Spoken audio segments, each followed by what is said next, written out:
You are told that the world is unfair because of chance, because of fate, because some work harder than others and some simply fail. You are told to accept this imbalance as natural, eternal, unavoidable. But I tell you this, the world feels unfair because it was designed to be unfair.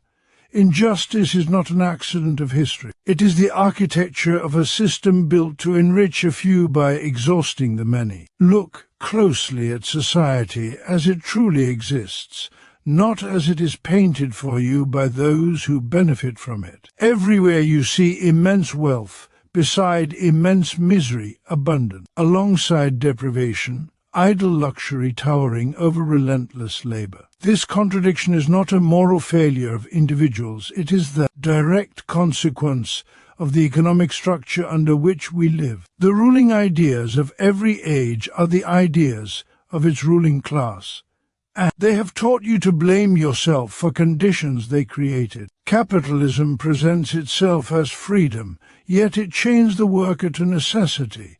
It promises opportunity, yet delivers precarity. It celebrates progress, yet turns human labor into a mere instrument for profit. Under this system, the worker does not own the product of their labor. The more they produce, the poorer they become in spirit and in security. Their time, their strength, their creativity are appropriated, transformed into capital that stands against them as an alien power. You are told that wages are fair, that markets are neutral, that competition rewards merit. But wages are not a reflection of human worth, they are the minimum cost required to keep labor alive. Markets are not impartial arenas, they are battlegrounds where those who own the means of production dictate the terms of survival. Competition does not liberate the worker, it pits them against one another, fragmenting their power while capital concentrates itself into fewer and fewer hands. The capitalist does not steal in the vulgar sense. He follows the law, respects contracts, and yet exploits all the same. Exploitation is hidden in the very normality of the working day. The worker sells their labor power for a wage, but the value they create exceeds what they are paid. This surplus is seized, accumulated, reinvested, and used to deepen domination. Thus capital grows not through genius or virtue, but through the unpaid labor of the masses. And what is the result? A society divided into classes with irreconcilable interests. On one side, those who own factories, land, machines, platforms, and capital. On the other, those who own nothing but their ability to work. One class lives by appropriation, the other survives by submission. This division penetrates every institution, every law, every moral sermon that urges patience instead of justice. The state itself, presented as the guardian of the common good, functions as the executive committee of the ruling class. Its laws protect property before people.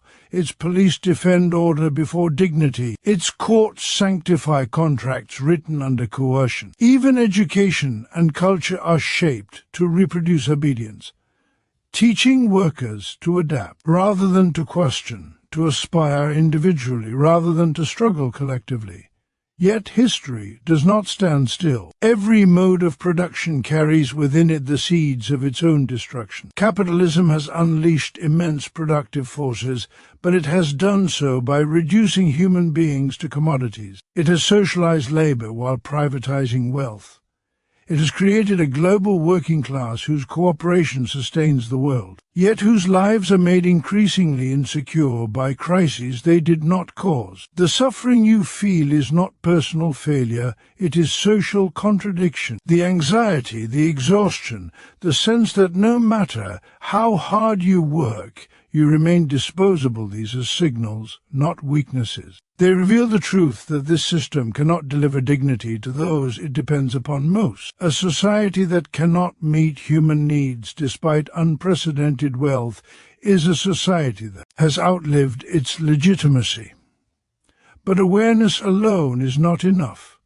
The ruling class depends on your isolation. It survives by keeping workers divided by nation, race, religion, and status. It fears one thing above all else: organized, conscious unity. When workers recognize themselves not as competitors but as comrades, not as individuals begging for relief but as a class demanding transformation, the foundations of exploitation begin to crack. Do not ask for charity from a system that profits from your hardship. Do not wait for reforms that are granted only to preserve domination. Rights have never been handed down from above. They are seized from below through struggle. The emancipation of the working class must be the act of the working class itself. The task before you is immense, but it is not impossible. You already produce the world. You already sustain its cities, its industries, its technologies, its knowledge. Imagine what becomes possible when that power is organized not for profit, but for human need. Imagine a society where the means of production are held in common, where labor is no longer alienated, where time is reclaimed for life rather than survival. The world feels unfair because it is built upon exploitation. To make it just requires more than compassion, it requires transformation. Let the workers cease to see themselves through the eyes of their rulers. Let them recognize their collective strength, their historical role, their capacity to create a new social order. The old world trembles not because it is criticized, but because it can be overthrown. The world is not unfair because of chance, because of natural law, or because of individual failing. It is unfair because it has been deliberately constructed to favor a select few while subjugating the majority. From the moment society began to take shape around property, labor, and social hierarchy, inequality was embedded into its very foundations. The accumulation of wealth and power in the hands of a few is not an unfortunate byproduct of history. It is the intended result of systems designed to concentrate resources, control labor, and perpetuate dominance. Every institution, every law, every cultural norm that claims to be neutral, impartial, or universal has been shaped to serve those who already hold power. The world presents itself as a meritocracy, a place where effort and talent are rewarded, yet this is a profound illusion carefully cultivated by those whose interests lie in maintaining their privilege. When a few amass vast fortunes while billions struggle to survive, it is not because some are inherently better or more deserving, but because structures of society are designed to allow them to extract value, to monopolize opportunity, and to suppress challenges to their authority. Economic systems like capitalism are presented as natural, inevitable, or even beneficial, yet they are built upon the systematic exploitation of labor. The worker produces value far beyond the wage they receive, and this surplus is captured and reinvested to expand the wealth of the ruling class. The laws of markets, framed as neutral mechanisms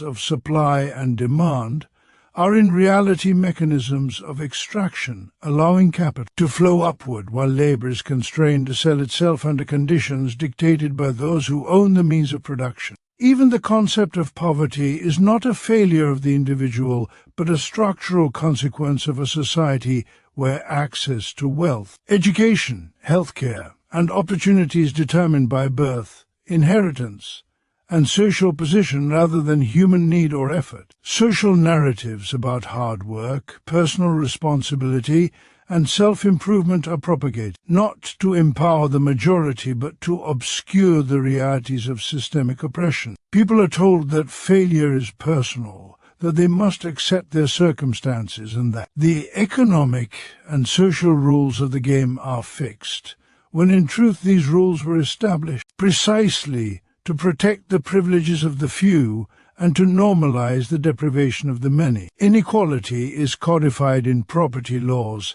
reinforced by political systems, and justified through ideology, religion, and culture. It is replicated generation after generation, not as a result of natural differences, but because the mechanisms of inheritance, taxation, education, and opportunity are rigged to reproduce the conditions of dominance. Those at the top of the hierarchy are not merely wealthy, they are embedded within networks of power that protect their interests, influence legislation, control information, and shape societal expectation. Meanwhile, those at the bottom are systematically disempowered, rendered dependent, fragmented, and distracted from recognizing the structural roots of their oppression. The world appears unfair because it is unfair by design, but this design is not unchangeable. Every law, every economic policy, every social convention that enforces inequality has been created by humans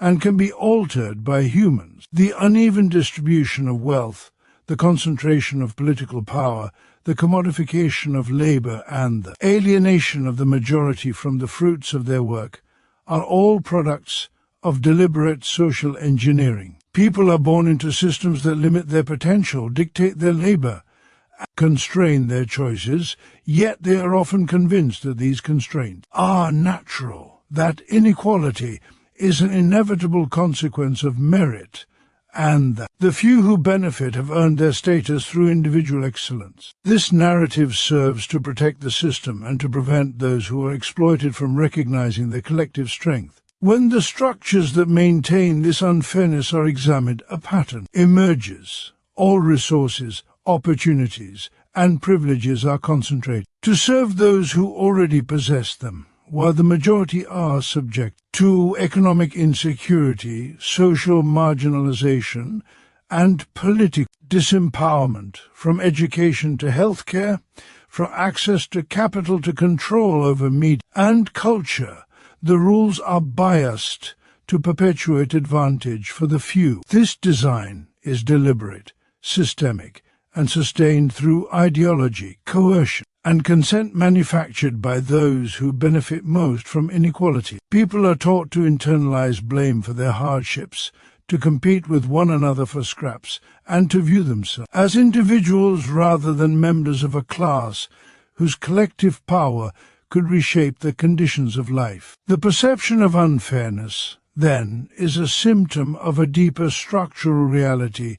The world is unfair because it was created to be unfair, to serve the interests of those in power, and to maintain their dominance over the majority. Capitalism, in its essence, is a system built on the appropriation of labor, a system in which the worker produces not for themselves but for the enrichment of those who own the means of production. The worker enters the labor market compelled by necessity, offering their time, energy, and creativity in exchange for wages that barely sustain life.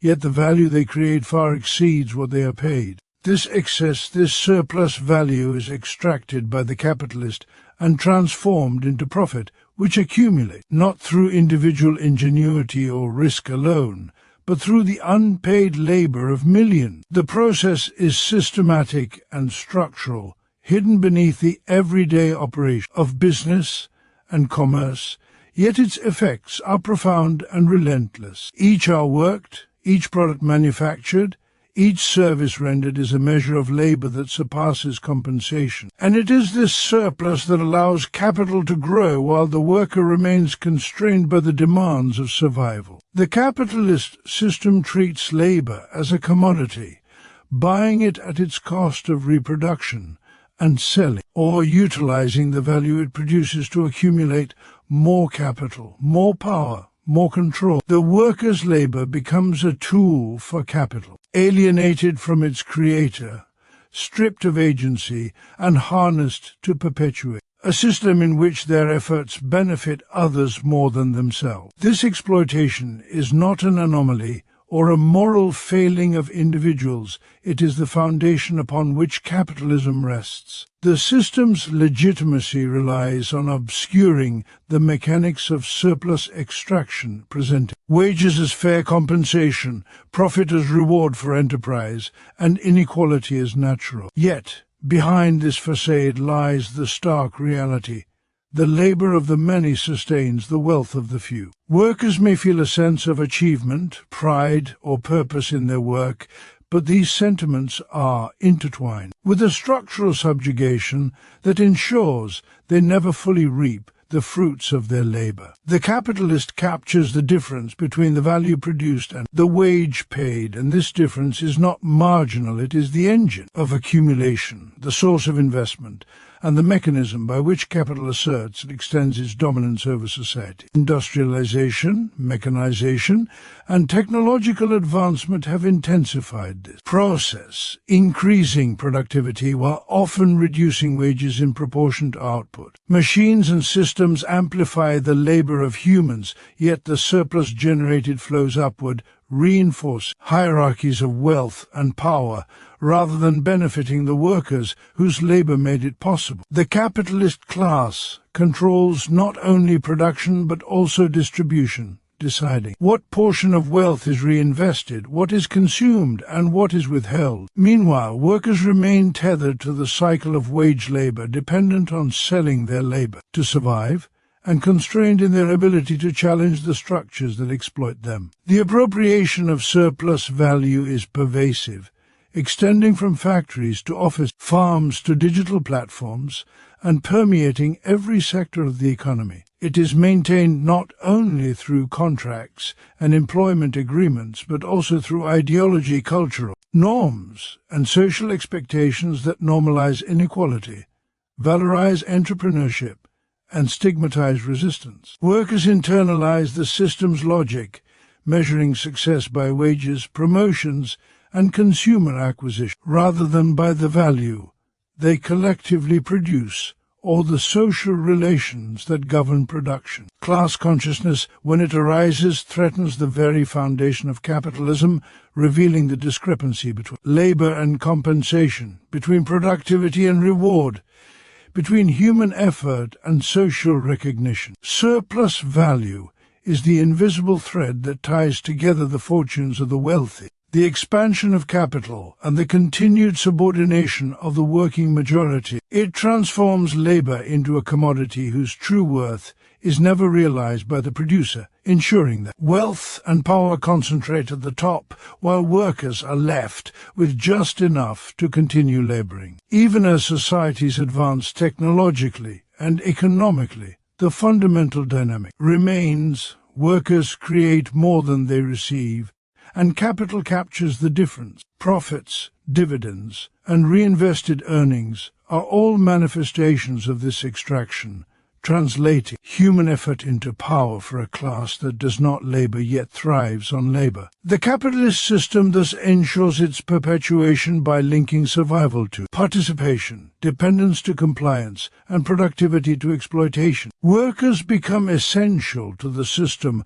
while simultaneously disenfranchised from the wealth they generate, producing a cycle in which labor sustains capitalism and capitalism constrains labor. The logic of surplus value is inexorable. The more the worker produces, the more the capitalist gains, yet the worker does not share proportionally in the benefits of their labor. This structural dynamic shapes social relations, influences politics, molds education, and dictates culture, embedding the exploitation of labor into every dimension of life.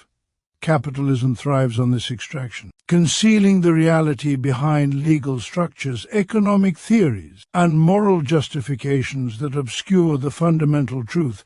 The wealth of the few is the unpaid labor of the many, and the system cannot survive without continuing this appropriation indefinitely. Social institutions, laws, and culture are not neutral frameworks designed to serve the common good. They are instruments carefully constructed to uphold and reproduce the power of the ruling class. From the earliest stages of society, systems of governance, legal code, educational structures, religious institutions, and cultural norms have been shaped by those who hold economic and political dominance, ensuring that the hierarchies they benefit from remain intact. The state presents itself as a guardian of justice and order, claiming to protect citizens equally, yet in reality it functions as an instrument to enforce the interests of property owners and capital holders. Laws are framed to protect property before people, contracts before welfare, and hierarchy before equality, guaranteeing that the accumulation of wealth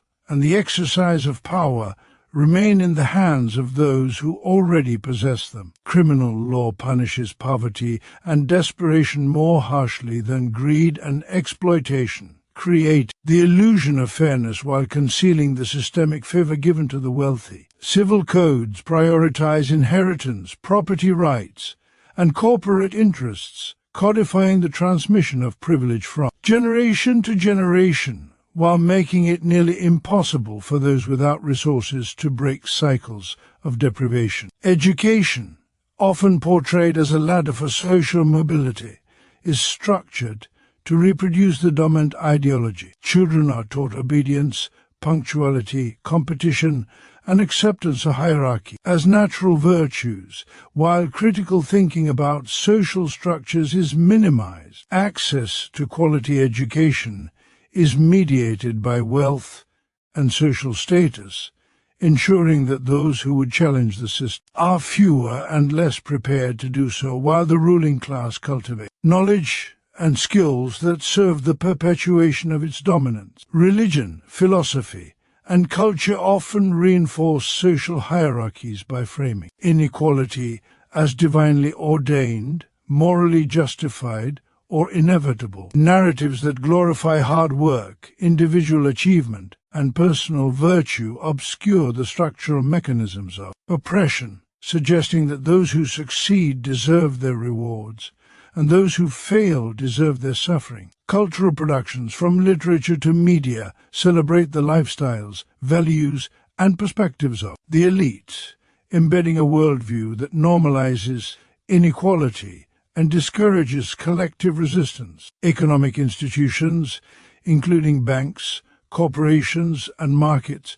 are legally protected yet ideologically presented as neutral. They are, in practice, organized to channel resources, influence policy, and shape public opinion in ways that favor capital accumulation. Labor markets are structured to maintain dependence and competition, ensuring that workers remain fragmented and less capable of challenging exploitation. Tax codes, monetary policies, and government subsidies are often skewed to favor capital over labor, consolidating wealth and power while leaving the working majority with limited access to opportunity or influence. Media institutions, far from being impartial conveyors of information, frequently serve as instruments of ideological reinforcement, framing social problems in ways that obscure systemic causes and blaming individuals rather than structures. Stories of meritocracy, personal responsibility, and entrepreneurial genius dominate public discourse, diverting attention from exploitation, accumulation, and inequality. Even language itself becomes a tool of control, defining who is deserving, who is criminal, who is productive, and who is superfluous. Social rituals, ceremonies, and symbols reinforce loyalty to existing hierarchies. Nationalism, patriotism, and civic ceremonies cultivate allegiance to the state and its ruling elites, channeling collective energy away from questioning the structures that perpetuate inequality. Public spaces, institutions, and cultural norms are designed to maintain the rhythms and hierarchy of work, consumption, and social participation that serve the interests of capital. Health systems, urban planning, and welfare provisions are often organized not to ensure universal well-being, but to manage populations in ways that maintain productivity and social order. Access is rationed, quality varies with class, and policies are designed to prevent disruption rather than to promote genuine equality. The combined effect of these institutions, laws, and cultural practices is to naturalize domination and disguise exploitation. Individuals internalize the rules, believing them to be just, inevitable, or unchangeable, while structural advantages continue to favor the elite. Those who might recognize injustice are often distracted, divided, or delegitimized, ensuring that challenges to power are isolated and ineffective. Social institutions, legal frameworks, and cultural norms operate together as a vast mechanism for reproducing privilege. They train, coerce, and persuade populations to accept their place in the hierarchy, to view inequality as normal, and to participate unwittingly in the perpetuation of the system. The state, the economy, education, media, religion, and culture are not separate forces acting independently. They are interconnected elements of a social machine designed to maintain dominance. Through legislation, ideology, and everyday practices, the ruling class secures its position, legitimizes its privileges, and suppresses the potential for collective resistance. This orchestration ensures that the structures of power are reproduced continuously, making inequality seem natural and reinforcing the perception that those who hold wealth and authority have earned it, while those who labor remain dependent and subordinate, their lives governed by rules, norms, and institutions that were designed for the benefit of others rather than themselves. True change does not emerge from the goodwill of the powerful, from sporadic acts of charity, or from appeals to morality. It emerges from the organized, collective action of those who produce the wealth and sustain the society that surrounds them. The working class, the vast majority whose labor underpins every industry, every infrastructure, and every service, holds within itself the capacity to reshape the conditions of life. History demonstrates that power is never voluntarily ceded by those who control resources and institutions. It must be seized, and the primary instrument for doing so is collective organization. Alone, the individual worker faces the full force of the economic, political machinery designed to exploit, discipline, and divide. Wages are kept low, working hours are extended, labor is fragmented, and competition is instilled as a means of control, ensuring that workers remain isolated and powerless. But together, the working class constitutes a force capable of challenging and ultimately overturning the structures of domination. Unionization, strikes, coordinated labor actions, and political mobilization are not mere tools of negotiation. They are the embodiment of class consciousness, the recognition that the power of labor, when unified, can counterbalance and surpass the power of capital. Through collective action, workers assert that they will no longer accept exploitation as inevitable, that they will no longer allow their labor to be appropriated without compensation or influence over the conditions under which it is performed. Organization creates leverage, making it impossible for the ruling class to ignore the demands and needs of those whose labor they depend upon. The strength of the collective lies not only in numbers but in solidarity in the share. Understanding that individual hardships are interconnected and that no worker can achieve genuine emancipation in isolation. When workers act in concert, they demonstrate that their labor is essential, that the system cannot function without their cooperation, and that the structures of exploitation are not immutable but contingent upon consent, submission, and division. Political organization amplifies this power further. The formation of councils, parties, or committees that represent the interests of the working majority provides a vehicle for translating collective energy into social transformation. Laws, policies, and governance can be challenged, restructured, or replaced when those who labor recognize their ability to shape the social, economic, and political landscape. Revolutions in thought and action arise from these collective processes, as the working class comes to understand its share, position in the hierarchy, its common interests, and its historical role as the generator of wealth and social progress. Education and consciousness-raising are essential components of this organization. Workers must recognize not only the mechanisms of exploitation, but also the false narratives that justify inequality, the ideologies that divide and weaken solidarity, and the cultural norms that obscure systemic oppression. Knowledge becomes a weapon when it fosters collective awareness, transforms resentment into strategy, and empowers individuals to act not as isolated actors but as part of a unified movement. Strikes, boycotts, mass protests, and coordinated campaigns are tangible manifestations of this consciousness, disrupting the normal flow of capital, demonstrating the indispensability of labor, and signaling the capacity for systemic change. Collective action also serves to protect workers from retaliation, as unity makes intimidation, dismissal, or punishment less effective against an organized group than against isolated individuals.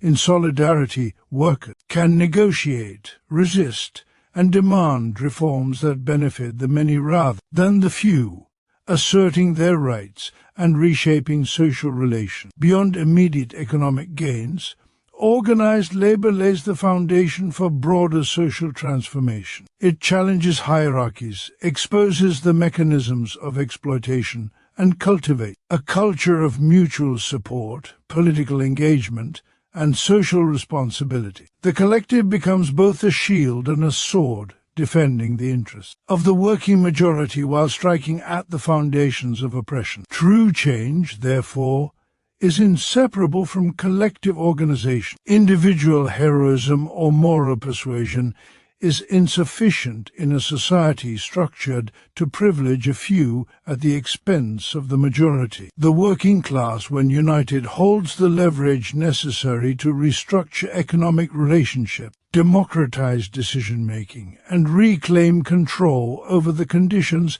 and fruits of labor. Solidarity transforms vulnerability into strength, frustration into strategy, and dispersed energy into coordinated action. The process is not instantaneous. It requires persistent effort, discipline, coordination, and the cultivation of shared goals and values. Yet the potential it holds is transformative, for the working class possesses both the numbers and the centrality to production necessary to overturn entrenched power structures. History, from industrial revolutions to modern labor movements, demonstrates repeatedly that organized workers are the only social force capable of challenging entrenched elites. By acting collectively, by recognizing common interests, and by mobilizing strategically, the working class can disrupt exploitation, assert agency, and lay the groundwork for a society in which production serves human needs rather than private profit. Collective action is not merely a tactic.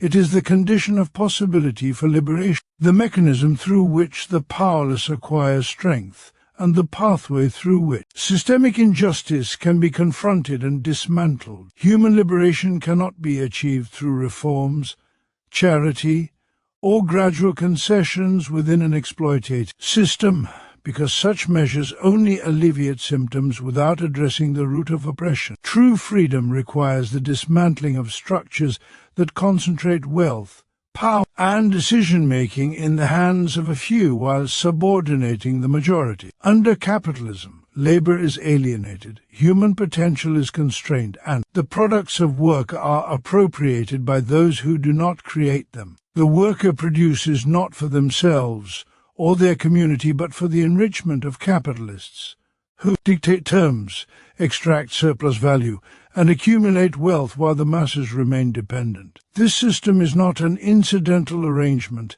It is a deliberate social order designed to prioritize profit over people, to transform human creativity and labor into instruments of accumulation, and to maintain hierarchies that serve the ruling class. Liberation, therefore, is not a question of moral appeal, but of social and economic restructuring. The overthrow of exploitative systems is essential because these systems inherently reproduce inequality, dependency, and alienation. Political, economic, and cultural reforms within the existing framework can mitigate suffering temporarily but cannot eliminate the structural mechanisms that enable exploitation. Laws, institutions, and norms under capitalist society are crafted to protect property, enforce contracts, and legitimize the accumulation of wealth at the expense of labor. Even well-intentioned policies are constrained by the logic of the system, which prioritizes capital. Accumulation over human needs, perpetuating cycles of deprivation, insecurity, and subordination. Communal ownership of production represents the pathway to human liberation because it reconfigures the relationship between labor and its products, between individuals and the collective. When the tools, resources, and means of production are collectively owned and democratically managed, the fruits of labor no longer enrich a distant elite, but serve the needs of the community. Labor ceases to be a commodity sold for survival and becomes a conscious, cooperative activity that contributes to human well-being. Alienation, which under capitalism separates workers from the outcomes of their effort, disappears when individuals participate in decision-making about what is produced, how it is produced, and how its benefits are distributed. Human creativity, skill, and knowledge are liberated from the constraints of profit motives, allowing innovation, collaboration, and cultural development to flourish in alignment with social and ecological needs rather than market imperatives. The overthrow of exploitative systems requires both awareness and collective action. The working majority must recognize their shared position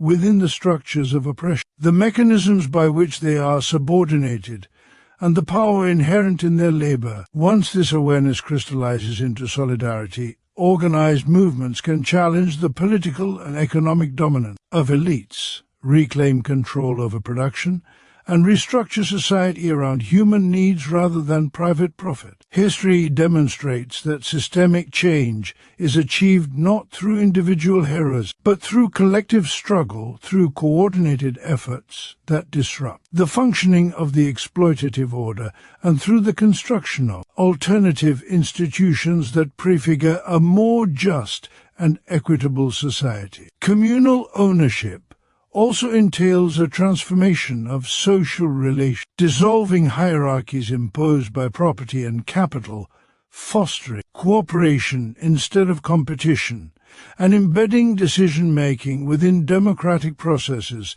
that reflect collective priorities. It is not merely the redistribution of resources, but the restructuring of the entire mode of production, ensuring that human labor is no longer subordinated to the imperatives of profit and that economic activity is oriented toward human flourishing. Such a transformation challenges deeply ingrained ideologies, cultural assumptions, and institutional practices that normalize inequality, justify exploitation, and discourage collective action. It requires a reorientation of values, emphasizing solidarity, shared responsibility, and the intrinsic dignity of labor over individual accumulation, status, and consumption. The process of liberation is inseparable from participation. Humans cannot be liberated by external authority or abstract decree. Freedom emerges when people collectively assert control over their lives, their labor, and the social conditions that shape existence. When the means of production are communally owned and democratically managed, society becomes capable of allocating resources according to need rather than profit, prioritizing health, education, housing, and environmental sustainability, and ensuring that the satisfaction of human needs replaces the pursuit of accumulation as the central goal of social organization. This transformation also carries a temporal dimension, reshaping the organization of work and leisure, allowing individuals to reclaim time for creativity, family, culture, and personal development that is not subordinated to the demands of capital. Human liberation, therefore, is a comprehensive process encompassing economic restructuring, social reorganization, and cultural transformation. It is impossible within a system that relies on exploitation, hierarchy, and private control of productive resources. Only through the overthrow of such systems and the establishment of communal ownership and democratic management of production can the conditions for true human freedom, dignity, and flourishing be realized. The world feels unfair because it is deliberately structured to benefit the few at the expense of the many. Capitalism exploits the labor of the majority, extracting surplus value while presenting inequality as natural or deserved. Social institutions, laws, and culture are designed to maintain this imbalance, legitimizing the power of the ruling class and obscuring the mechanisms of exploitation. True change cannot come from reforms or appeals to morality. It requires the organized, collective action of the working class, who hold the power to challenge and transform the system. Human liberation is achievable only through the overthrow of exploitative structures and the establishment of communal ownership of production, where labor serves human needs rather than private profit. The emancipation of society depends on the recognition of shared interests, solidarity, and the collective assertion of power to create a just, equitable, and humane world.